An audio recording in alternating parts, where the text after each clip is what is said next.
Your Excellencies, distinguished guests, dear colleagues, ladies and gentlemen, let me start again by sending you a warm welcome and wishing you a good afternoon.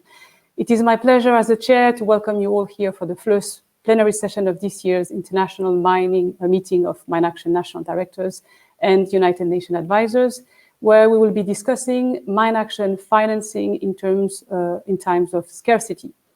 Before we do so, let me hand over the floor back to Bruno Donat, who is the head of Mine Action Office in Geneva, and who will be sharing some information about how to access translation and interpretation.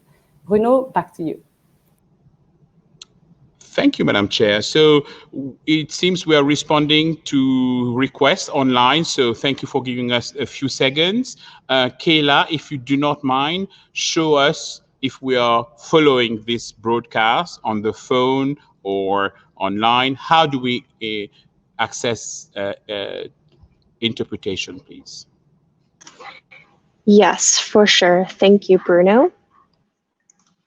In order to access interpretation, if you're using your laptop browser, your screen will look something like this, with on the left hand navigation and on the right hand a chat.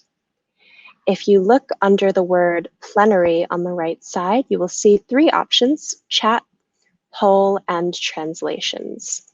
If you click on translations, you will have the option to select several different languages for simultaneous interpretation. Click whichever language you want, and the simultaneous interpretation will start immediately. Don't forget, however, to mute the original feed by going to the lower left-hand corner of your screen and pressing the speaker button, or else you are going to hear two speakers at once, which would be confusing. Thank you, Bruno. Thank you, Kayla. Thank you, Kayla. And back to you, Madam Chair. Sofia, please carry on. Thank you so much, Bruno. We all know that the COVID-19 pandemic has put pressure on our donor budget, has exacerbated already existing humanitarian needs, has exposed vulnerable population to increased threats and risks, including attack on civilians, a rise in gender-based violence, discrimination, decline in mental health, etc. And we also know that this has resulted in a corresponding increase in the size of humanitarian appeals across all our operations. In addition to having to deal with the impact of the pandemic, as well as with existing explosive ordnance contamination, the mine action sector is operating in ongoing and protracted conflicts, resulting in new contamination on a daily basis. In order to meet our mine action goals and obligations, adequate financing is crucial. Therefore, I'm looking forward to hearing the three different perspectives from our three panelists, from an affected country, from a donor, from an academia representative, about how we can optimize mine action resources, what approaches have been particularly effective in the field, and what innovative financing mechanism we could use to fundraise for our sector. But firstly, please allow me to share a few observations in my capacity as the Deputy of the Global Protection Cluster. First, I would like to stress the paradox that exists between, on the one hand, the needs for mine actions, which are increasing in the field, and on the other hand, levels of funding, which are dramatically decreasing. Our field protection coordinators, who are our eyes and hands on the ground, have been telling us that the need for mine action coordination have continuously increased in the past years.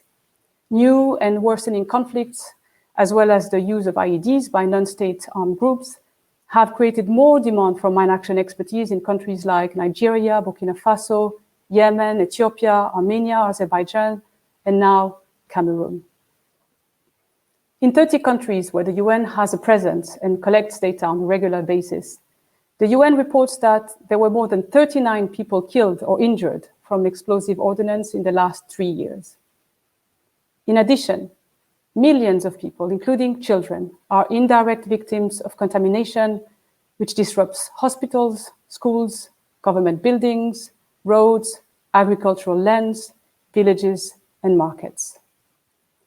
Against this backdrop, sadly, investments in mine action are declining. And allow me to support this statement by sharing some of the findings of the 2022 report, Breaking the Glass Ceiling, a Smarter Approach to Protection Financing, commissioned by NRC in the Global Protection Cluster. And I quote, "Mine action has faced a steady decline in funding through humanitarian appeals, falling by over 50% from 100 million in 2007 to 48 million in 2019. I repeat, 100 million in 2007 to 48 million in 2018. This decline is unacceptable and needs to be immediately reversed. Surveys, marking, clearance, risks education, and victim assistance are activities that truly save life and need to be fully funded in our appeals." My second point is to stress the importance of coordination in humanitarian action and beyond. In times where funding is limited, coordination is often the first line of activities to be let go of. Yet, this is the backbone of effective, predictable, and impactful humanitarian action. By increasing coordination, data sharing, joint analysis, we avoid duplication, reduce gaps, and deliver better solutions results at scale and with lasting impacts. Funding the Mine Action Coordination, or MAAOR, is absolutely critical to protect population affected by humanitarian crises. When the Mine Action AOR is adequately resourced, it contributes to strengthening collaboration with other sectors, which is particularly important given the fact that Mine Action intersects with so many other humanitarian activities, particularly logistics, health, security, food security, and access to land, for example. Investing in mine action also contributes to support capacity building for local actors, enabling them to better influence humanitarian planning, coordination, and resource mobilization mechanisms, such as humanitarian pool funds. We have seen that in many operations like Colombia, Mali, South Sudan, or Syria, when we invest in mine action coordination, there's a sharp improvement in the way we are delivering protection. When mine action is poorly resourced, these opportunities are missed. But mine action is not only important for humanitarian action, it also supports the triple nexus. Mine action adds values in protection, but also in development and peace-building interventions.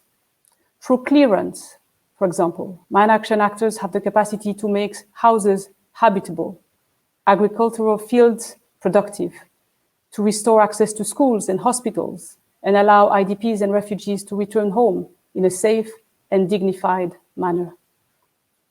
Dear donors, dear representatives of states affected by contamination, many of you have signed the Mine Action-related Convention and the Geneva Conventions. You must prioritize mine action for its potential to bring about sustainable solutions, contribute to stabilization and development, as well as protection. The mine action area of responsibility must play a leadership role in bridging protection with peace, security, and development actors. This is why you need to scale up minimum mine action and adopt new models to accelerate the pace of investment. My third point, explosive ordnance are a main driver of humanitarian needs, but also a main driver of displacement in many countries. Millions of people live in areas where the presence of explosive hazards make it difficult for them to access assistance and protection or return home. Reasons for continued displacements, often mentioned by IDPs during our field intention surveys, include destroyed, occupied, or disputed housing, presence of explosive ordnance, and absence of livelihood and basic services, social cohesion, and security. Investing in mine action is therefore an important element of ensuring durable solutions for displacement-affected communities. And let me close my remarks by stressing the importance of investing in victim assistance, which often is overlooked. Recent surveys results identified that there has been improvement in national commitment to victim assistance. In 2019, 72% of countries reported having a designated national disability policy, an increase of 60% from the previous year. Policies need to be backed by action, which in turn requires funding. From my perspective, the new international mine action standards on victim assistance will be critical in clarifying the role of mine action sectors. But we also need to invest in integrated referral systems and case management for survivors, which requires coordination and support. In short, let me conclude by saying again that sustained and continuous investment is needed to strengthen the mine action sector. Thank you. I'm very much looking forward now to our forthcoming discussion. And before moving to our three panelists, I want to encourage you all to post your question on the chat box. And also, if you have statements that you would like to be shared online, please do share it with us on the chat box. We will be looking at the question and answer a few at the end of the round of intervention by our three panelists. Thank you very much. And with that, it is my pleasure to introduce you to our first panelist, Brigadier General Mohammad Breikat. Mr. Mohammad Breikat has been the National Director of the National Commission for Demining and Rehabilitation of Jordan since May 2005. Prior to that, he was a helicopter pilot with the Royal Jordanian Air Force for 29 years, retiring with the rank of Brigadier General. He also worked for the Ministry of Education Technology Department and holds a BA in Military Science. Mr. Breikat, I give you the floor. Thank you. Before I start, I'd just like to mention that my statement will be in Arabic. Thank you. بسم الله الرحمن الرحيم. أصحاب السعادة، السيدات والسادة، السلام عليكم ورحمة الله وبركاته.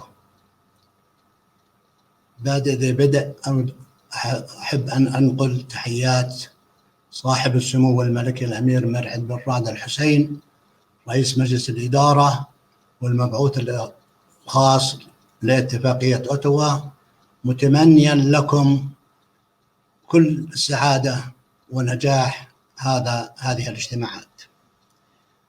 يشرفني في هذا اليوم أن أتحدث إليكم عن التجربة الأردنية في مجال إزالة الألغام.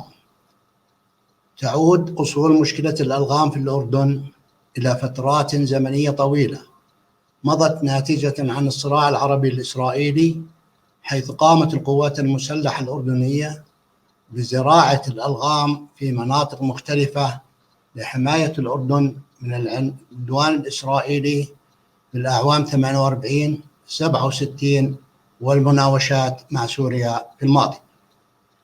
لقد بدأت عمليات إزالة الألغام في الأردن في وقت مبكر، حيث أصدر جلالة الملك المغفور له بإذن الله الحسين بن طلال أوامره إلى القوات المسلحة الأردنية بالبدء بعمليات إزالة الألغام في غور الأردن في عام 93، حيث قامت القوات المسلحة حينها البدء بعمليات الإزالة في غور الأردن حماية للمواطنين الذين أصبحت الحقول قريبة جدا منهم ولا يمكن لاستفادة المزارعين من الأراضي الزراعية التي تشغلها حقول الألغام.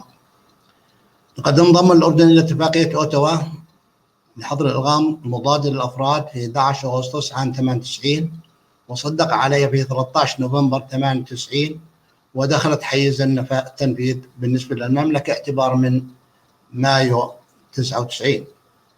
كانت البداية الصحيحة لإزالة الألغام هو صدور الإرادة الملكية السامية بتأسيس الهيئة الوطنية لإزالة الألغام وإعادة التأهيل بالقانون رقم 34 لسنة 2000. وقد نص القانون بأن الهيئة الوطنية لإزالة الألغام وإعادة التأهيل هي هيئة أهلية مستقلة ذات شخصية اعتبارية تتمتع بالاستقلال المالي والإداري، كما صدرت الإرادة الملكية السامية في تشرين عام 2004 بتشكيل مجلس الإدارة برئاسة صاحب السمو الملكي الأمير مرعد بن رعد الحسين وعضوية ممثلين عن القطاع العام والخاص. وقد تم تعديل القانون عام 2015 مما أعطى الهيئة الصلاحيات الكاملة للإشراف على عمليات الجهات المحلية والدولية المعنية على الأراضي الأردنية واعتمادها. كانت الهيئة تتطلع إلى التخلص من خطر الإلغام ومخلفات الحروب والحد من الأثر الناتج عنها ومؤاومة برامج الهيئة المختلفة لتتلائم مع البرامج التنموية والاجتماعية والإنسانية والاقتصادية في الأردن، وتأهيل المصابين وإدماجهم في المجتمع الأردني، وتوعية الأشقاء السوريين من مخاطر الإلغام والمخلفات الحربية عند عودتهم لديارهم مستقبلا. على أثر اتفاقية أوتوا لحظر الإلغام والتي وقعها الأردن عام 98، تبنى الأردن منظومة إزالة كافة الإلغام ضد الأفراد من أراضيه، والذي تم إنجازه عام 2012. في عام 2012 أصبح الأردن أول دولة في الشرق الأوسط تلتزم بالموعد النهائي لإزالة الإلغام الذي حددته الاتفاقية، وتصبح الأردن مثالا يحتذى به. وقد ساهمت العديد من العوامل الهامة والتي تعتبر ركيزة في إعلان الأردن خالي من حقول الإلغام، ومنها وليس للحصر: أولا، الإرادة السياسية، كان لدعم جلالة الملك ورئيس الوزراء والقوات المسلحة دورا أساسيا في هذا الإنجاز.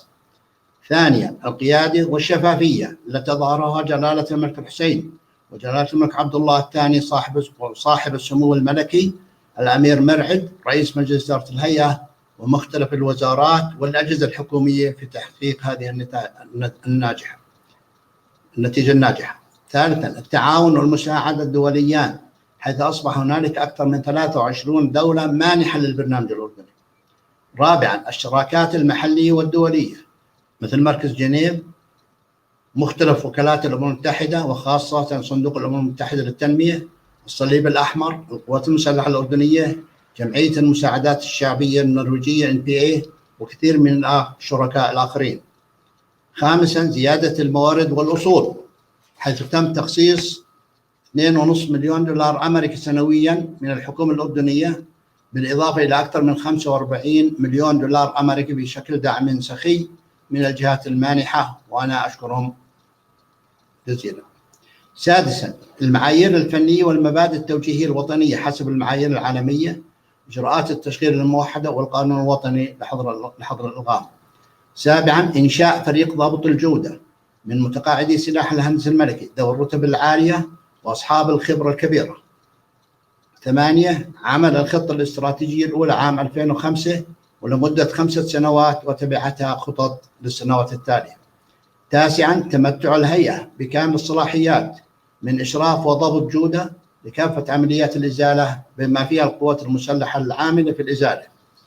السيدات والسادة، لغاية منتصف عام 2005 لم يكن يتوفر لدى الهيئة أي دعم خارجي، حيث كانت تعاني من قلة الخبرة والموارد والعدد القليل من الموظفين الإداريين، حيث أن هذه العوامل أصبحت تحديات لبرنامج الإزالة الأردني، وأخذناها على محمل الجد وبدأنا العمل حسب الخطة التي وضعناها، حيث كانت الانطلاقة الصحيحة.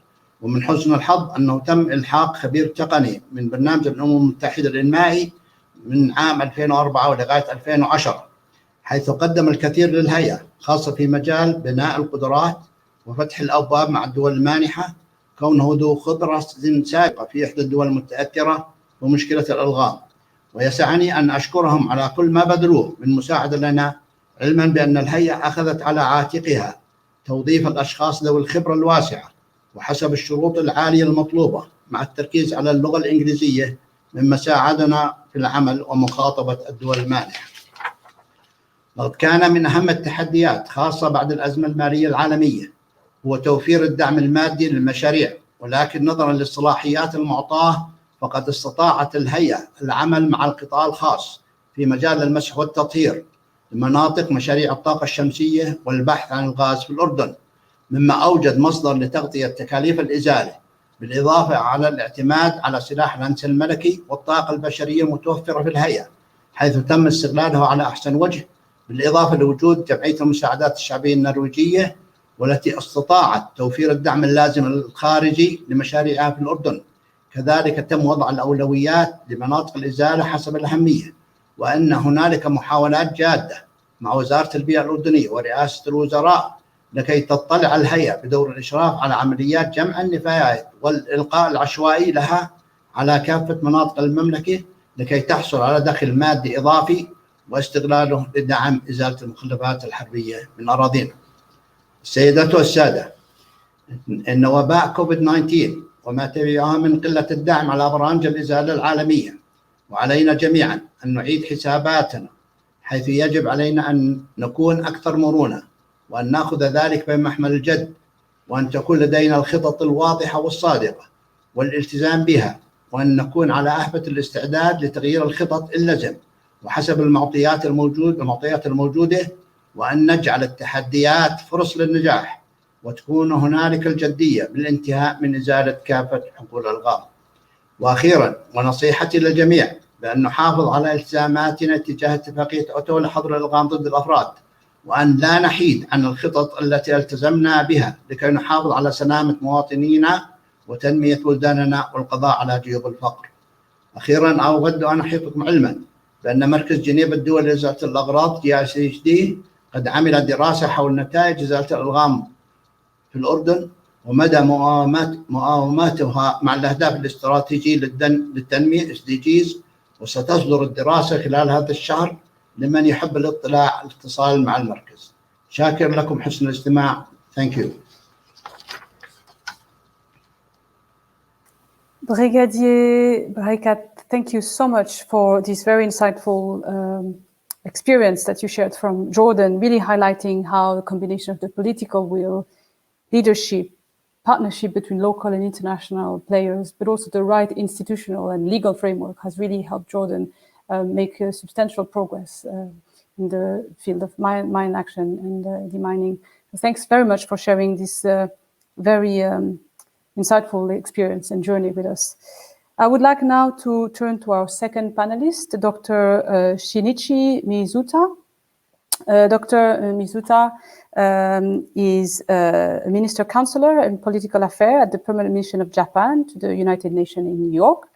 Dr. Mizuta has more than 25 years of experience as a diplomat, but also as a UN official, academic, and private sector consultant, including 9 years in UN peace mission in Afghanistan, Liberia, and Somalia.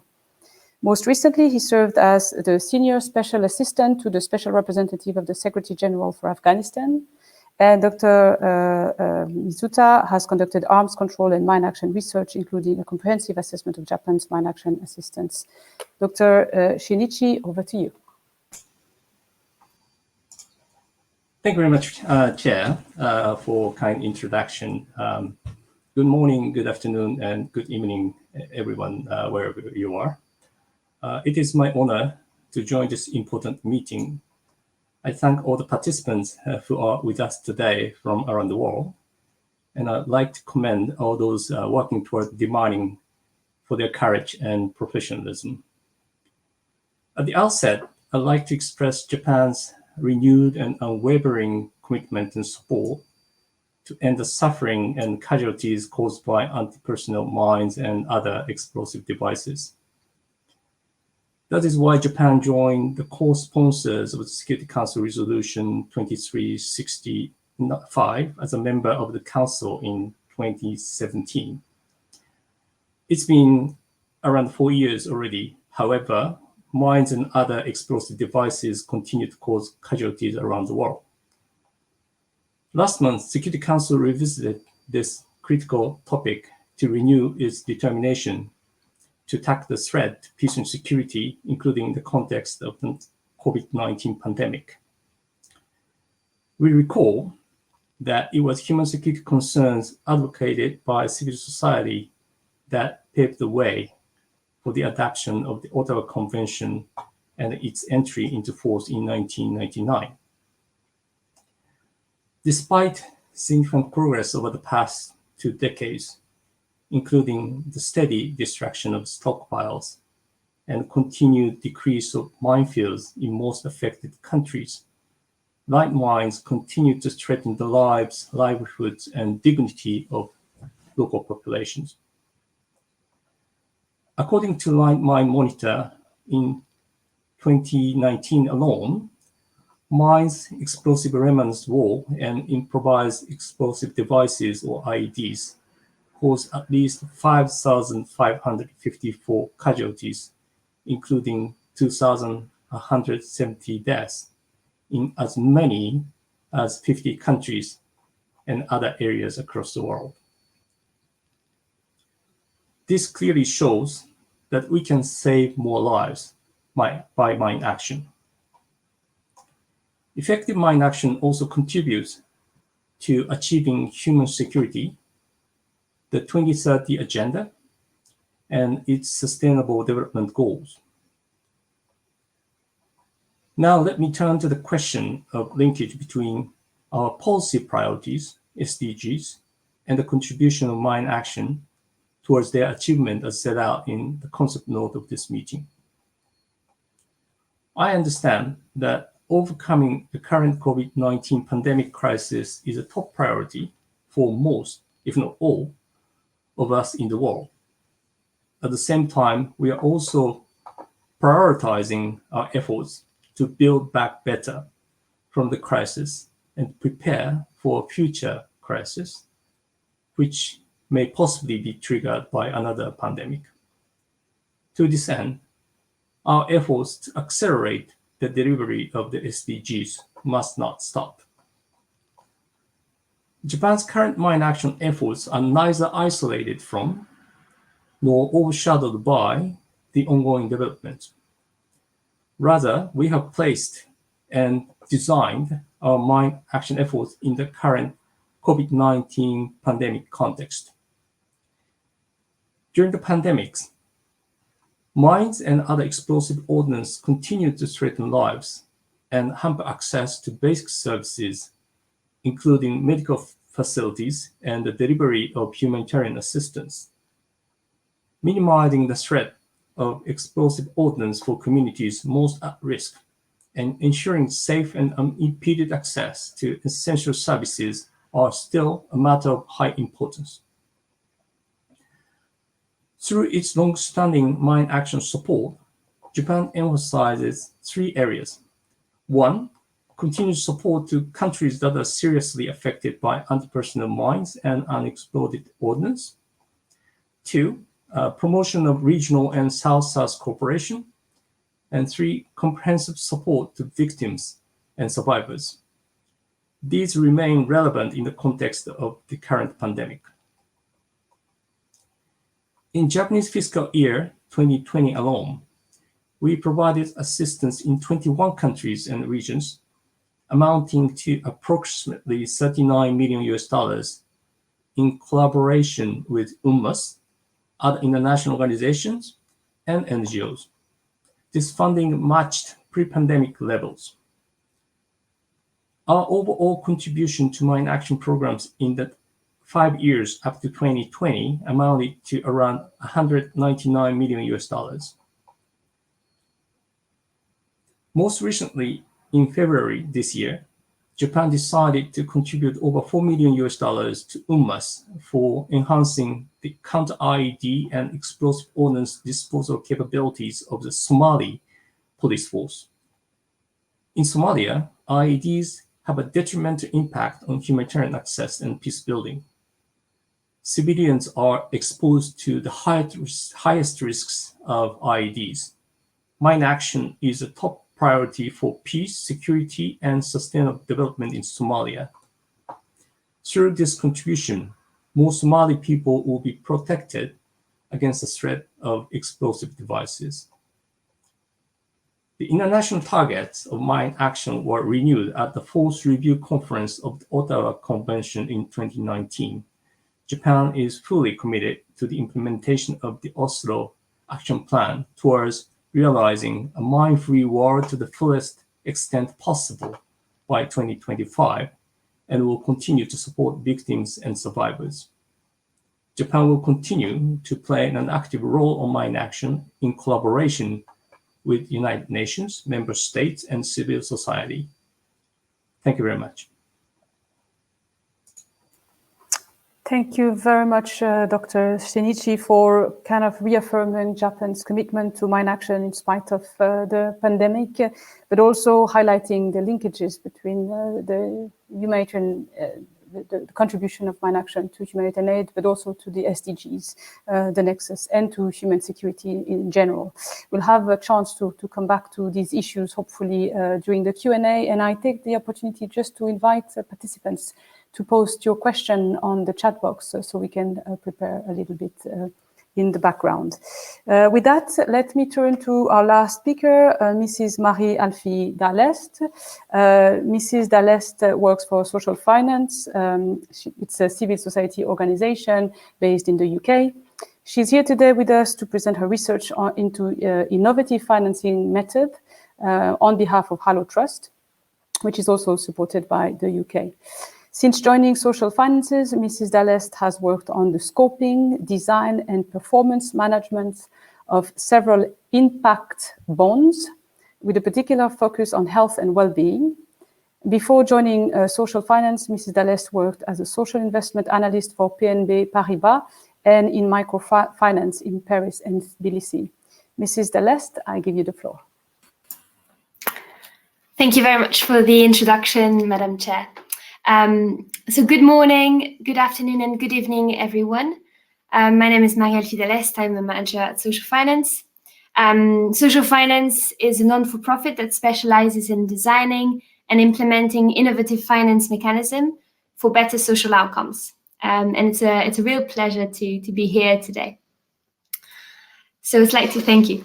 I have been working with colleagues at Social Finance, the Hallow Trust, and the UK Foreign Commonwealth and Development Office for the past few months on a research report to look at the potential for innovative finance to strengthen Mine Action. This topic has been gathering momentum since the 2018 Wilton Park Conference.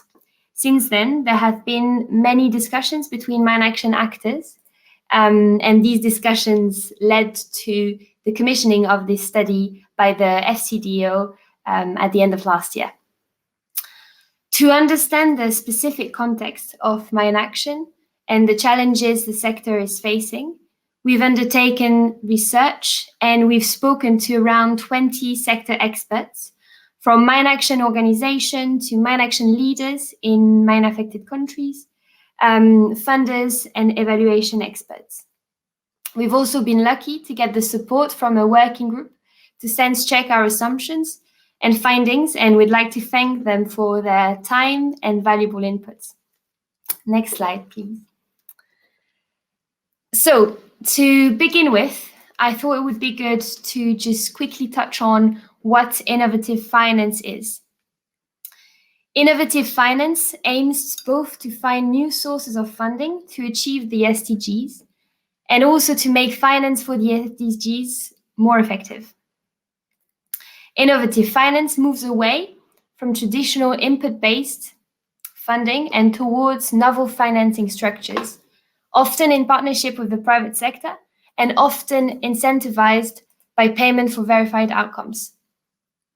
Innovative finance currently includes a wide range of mechanisms, from outcomes finance to tax levies to debt for development swaps. To give you an idea of scale, outcomes finance, which includes tools like impact bonds and outcomes funds, has grown rapidly over the last 15 years, with over 2 impact bonds in 35 countries, backed by more than $440 million in investment. Outcomes finance tools are currently used in 13 mine-affected countries, but none yet for Mine Action itself. So as you'll see later, a focus of our work has been to look at outcomes finance to improve the funding and the effectiveness of Mine Action. But first, I'm going to take you through the main challenges that we've identified. So beyond the $1 billion funding gap and a high level of dependency on a few donors, and as also we've heard just now, significant decrease in funding, Mine Action is also facing a range of challenges, such as lack of a shared rationale for funding and prioritizing Mine Action, lack of coordination within and between donors, short-term funding commitment leading to difficulties in effective planning, insufficient data to effectively quantify man action benefits, and sometimes weak national ownership and linkages to broader development plans. We believe that innovative finance could effectively contribute to addressing these challenges, and our discussions with stakeholders confirm that they are also strongly committed to exploring these options. In particular, we have identified 3 models that could be relevant for mine action.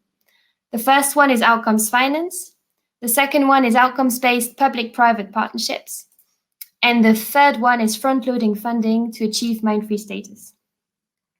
So I'm going to give you a quick overview of these 3 models now. So the first model, outcomes finance, enables funders to purchase outcomes rather than activities. An outcomes fund is a good example of outcomes finance. This is how it works. There is an initial joint effort between national government, donors, implementation organizations to agree on priority outcomes that would benefit from new funding. Once these priorities are agreed, donors and potentially also government pool their funding into an outcomes fund. Service providers, with the support of investors to provide working capital, then contract to deliver the outcomes with the fund. The funds then pays for the outcomes once they are achieved and independently verified. If the service providers are successful, their investors are reimbursed with a return for the risk they have taken. A similar model could be implemented without investors, but it would require the service providers to have sufficient reserve to fund at risk the service delivery until outcomes are achieved and paid. This model is defined by how the funds flow between the partners, but also, and most importantly, by how the partners work together. The focus on outcomes allows and incentivizes a flexible and adaptive approach to implementation. It also facilitates collaboration and coordination between parties by aligning their interests. We believe this model could be applied in countries where mine action is closely linked to National Development Plan and SDGs. By linking mine action to achieving broader SDGs, it could also attract funders that don't traditionally fund mine action. In terms of risk, it is still a relatively new tool, and there is a general lack of expertise on the topic that can lead to poor design and therefore potentially wasted resources. Next slide, please. The second model, public-private partnerships, incentivizes the alignment of private investment with the achievement of mine action and national development plans. In this model, the government identifies one or multiple high-priority regions for mine clearance. The government then commits to transferring ownership of part or all of a contaminated area to a private investor upon successful mine clearance financed by that investor. The incentive of transfer of ownership of cleared land may be enough on its own to foster not only mine clearance, but also investment on the demined land. However, in many cases, these incentives may not be sufficient to generate investment that contributes meaningfully to the government goals, for example, additional employment or income, and particularly for vulnerable groups. In those cases, additional support in the form of finance against outcomes, such as increased employment or income, may be necessary. This is not included in the flowchart that's presented to you today for clarity of presentation, but we've got it available if needed. This model particularly benefits national governments by enhancing their agency over private investment and increases the funding for mine action at a low opportunity cost for the government. In terms of risks, the PPP model needs to be carefully designed to preserve national interest beyond just land clearance and can bring a risk of corruption over land transfers. Finally, it may require new legislation, increasing the time and administrative burden involved. Next slide, please. The third model, the front-loading facility, makes future funding available immediately to accelerate achievement of mine-free status. In this model, donors first pledge multiple years of future funding to the facility. The facility then issues bonds backed by these legally binding pledges. These bonds would have a credit rating based on the donor sovereign credit ratings, which tend to be generally high. This means that the borrowing costs would be low. Once the bonds are issued, the facility can make multiple years of funding available upfront to fund national mine action plans. Funds would likely be managed by a governing alliance that oversees the disbursement to service providers. The key benefit of this model is that it provides a funded plan right through to completion of mine-free status. It maximizes impact by removing mines earlier and reduces the cost of interventions by enabling better planning and efficiencies. It, however, comes with high setup costs, meaning that it would need to be introduced at scale to be cost efficient. It also requires adequate operational capacity in countries to be able to deliver accelerated mine clearance activities. Next slide, please. So we've chosen these three models because we strongly believe that they can effectively address the challenges mine action faces as a sector. They bring together funders, national authority, and mine action organization with a shared goal and timeline. They facilitate collaboration through aligned objectives and joint government structures. They can provide longer-term horizon for funding and investment decision, and they also have the potential to attract new funding. They incentivize enhanced data collection and evaluation, along with flexible delivery and to increase effectiveness and efficiencies of the programs. And finally, they facilitate and often require greater national ownership by linking mine action funding to national development plan priorities. Each of these models will, of course, need to take into account the specific country context. In our report, we have tested the models against 3 representative countries and have received some useful feedback on how they could work in practice. So what's next? Next slide, please. The full report will be launched in June during the AP Mine Ban Convention intersessional meetings. Please come along to hear more about the promising application of these models. We also hope to build on our project working group by establishing an advisory board for the use of innovative finance in mine action. The board would be a very useful tool to convene interested parties and access resources to pilot one or more of these models. If you are interested, please get in touch with Camille Wallen, Strategy Director at the Halo Trust, if you want to discuss these topics or want to get involved. Thanks for listening. Thank you very much, Marie-Alphie Dallest, for this last presentation. And we have around 15 minutes left for some Q&A before we close. I would like to share 3 questions, one for each of our panelists to start with. And please do continue posting your question as we speak. So first question for you, Brigadier Breikat. You touched on the importance of political will to address explosive ordnance. According to your experience, what were the factors that ensure successful mobilization of donor support for the Jordan efforts?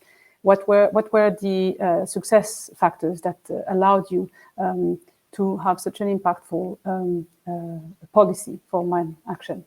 Back to you, General Breikat. Thank you. In fact, we did a lot of efforts to gain the trust of the donors, first of all. We were transparent in our work, in our reporting system. And we have the national plan, which we go by it, in fact. And in fact, we always get one of the major auditing companies like Deloitte or other companies. They do auditing at our finance and work. Transparency is very important to get the trust of the donors. That's one of the main things. Reporting also on time. Reporting also visits of the donors to our country, and we take them for field visits and we brief them exactly what's going on, in fact. And mainly the trust of the donors, that's a very important factor. And we are transparent. We have nothing to hide at all. Thank you. Bruno. So I was just addressing a question to Dr. Mizuta, and I was asking if you could share an example of the financial or general benefits of supporting South-South cooperation.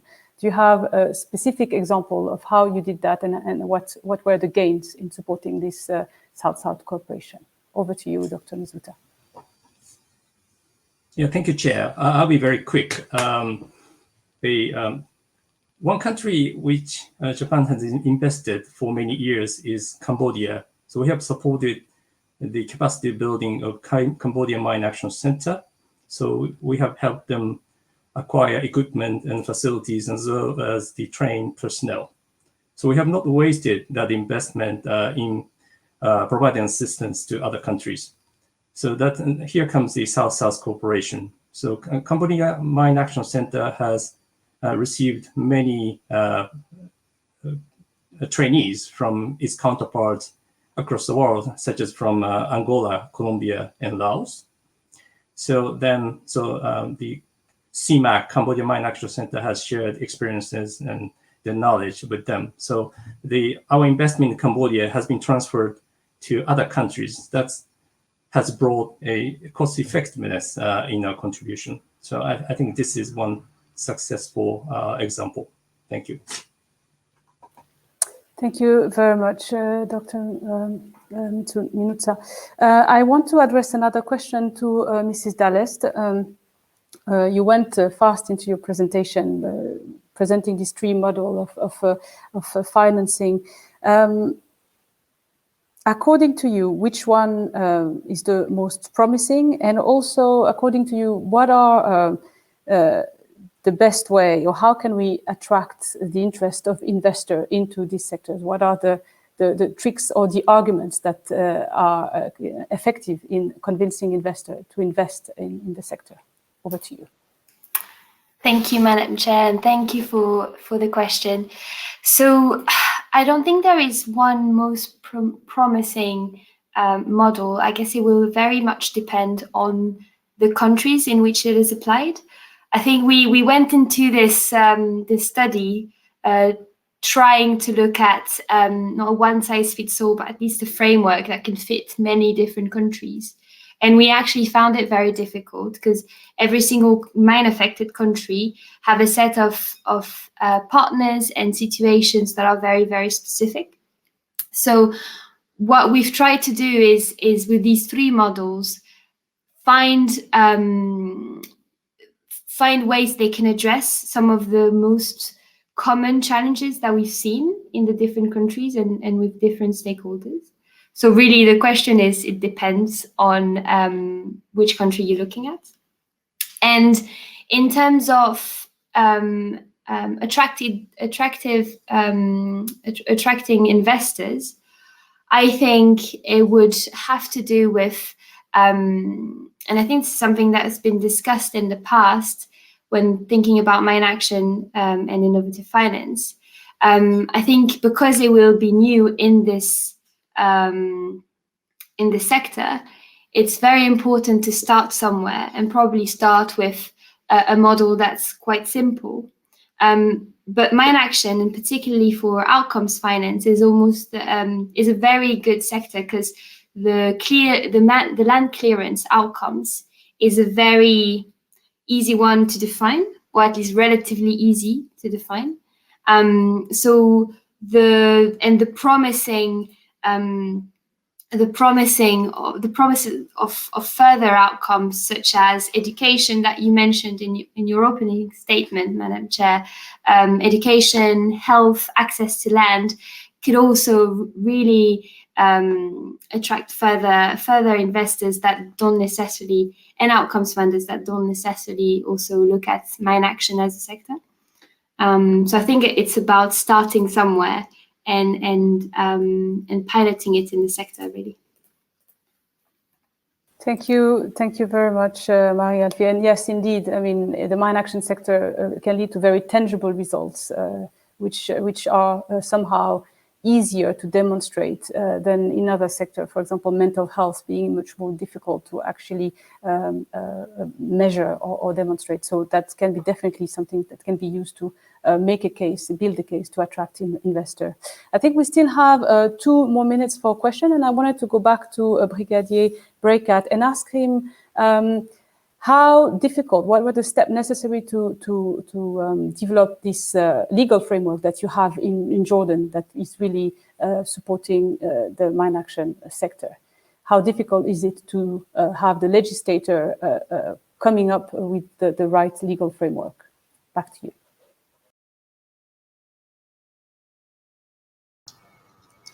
Thank you.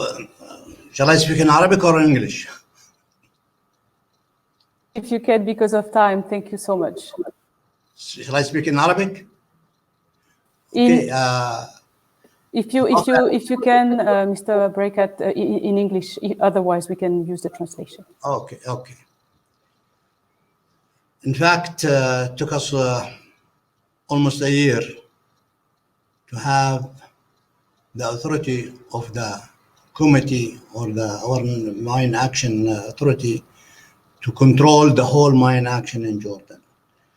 As I mentioned in my statement, the main thing, the support of His Majesty, the King, the Prime Minister, and the Chief of Staff. Plus, we have His Royal Highness Prince Mirat, he's from the royal family, and this gave us very strong steps to have the control of the whole mine action in Jordan. It took us sometimes to have the control to take the whole action from the military. As you know, it used to be a military baby.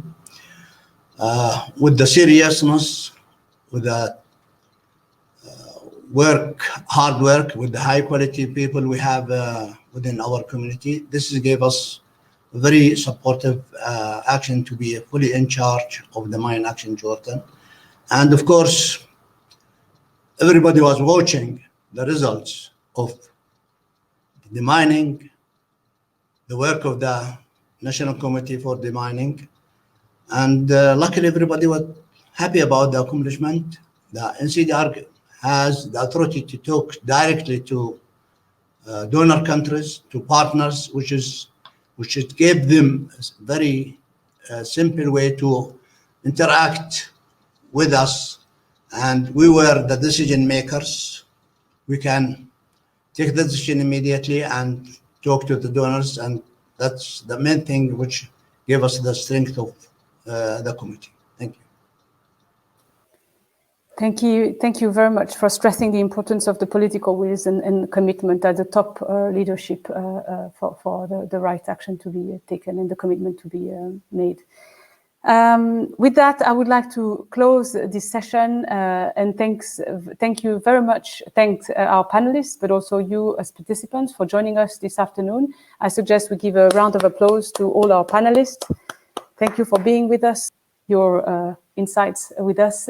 And with that, a big thank you to all, a good afternoon, and I hand over the floor to you, Bruno, for further information about the rest of the program. Many thanks, and over to you, Bruno. Thank you so much, Madam Chair. So this was a fantastic session. I learned a lot.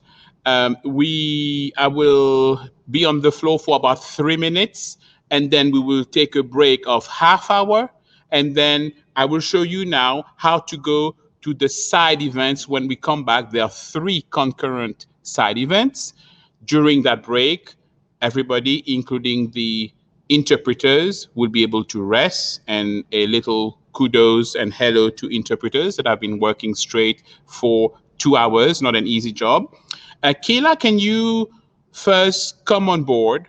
When we are in Hopin, we are in the what is it called? The plenary session. And we are about, after the 30 minutes break, people to take a break, they need to go to side events. How do they do that? Please. Yes, thank you, Bruno. So if you are looking at the plenary session here, you are going to want to click on a section at the side that is going to say side events on your screen that has people seated around a table. When you click on side events, you're going to see a selection of side events come up, and you will be able to click on one. And then you will be able to see whatever is going on stage for the side event. And just like when you're on watching the plenary, you will be able to ask questions in the chat here. You will be able to see all of the people attending the side event here. Thank you, Bruno. Excellent. Thank you, Kayla. So, excellent. Thank you, Kayla. So next time, if at all possible, show me a real screen with the real side events to click on. That may be helpful. So, ladies and gentlemen, you will have a half-hour break, half-hour, 30 minutes. So let me talk to a few people online. So if you are in Geneva, you come back at 4:30 p.m. Imagine you are in Bogota, you will come back at 9:30. In Baghdad, Iraq, I think you're coming back at 5:30.